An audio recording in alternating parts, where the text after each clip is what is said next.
Қарақалпақ су комбинаты акционерлік жемиет тарапынан халықаралық финанс институттары қатынасуында Қарақалпақстан Республикасы көлемінде әмелге асырылып атырған жобалардың барысы хақында мағлұмат беріп өтеміз. Азия Рауажлану банкі қатынасуында ұлымалық бақасы $145 миллион болған Өзбекстанның батыс бөлімінде ішімлік су тәминат системаларын рауажландыру жойбары шеңберінде Бюрени, Қараөзек, Әмудария, Қоңырат һәм Мойнақ районлары халқының ішімлік су тәминатын жақсылау мақсатында 1336-да 5 км ішімлік су тармақларын құру, 23 ішімлік су имаратларын һәм соның менен бір дана суткалық қуатлығы 40 000 метр куб болған ірі су тазалау имараты, яғни Маңғыт су тазалау имаратын құру, Түйемойын һәм Тақеташ су тазалау имаратын реконструкция қылу режелестірілген. Бір ғана мысалында Өзбекстан Республикасы президентінің 2019 жыл 9 апрелдегі 4271 санлы қарарына муафық Нөкіс районында жойбар бақасы $11,4 миллион қаржы ажыратылып, бүгінгі күнде мәдениет, Кердер, Абадан су бөлістіру объекттері толық реконструкцияланды.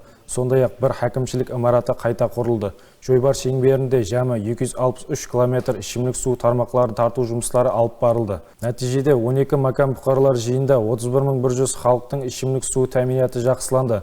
Район бойынша тәминленгендік дәрежесі 68-де 4%-тен 89-да 7%-ке жеткерілді. Өзбекстан Республикасы президентінің тапсырмасы менен министрлер кабинетінің 2023 жылы 21 сентябрь күнгі 486 санлы қарарына муафық Жаһан банкі қатынасуында Нөкіс, Тақетас һәм Қожелі район орайларында Ақаба су системасын реконструкция қылу жойбары әмелге асырылмақта.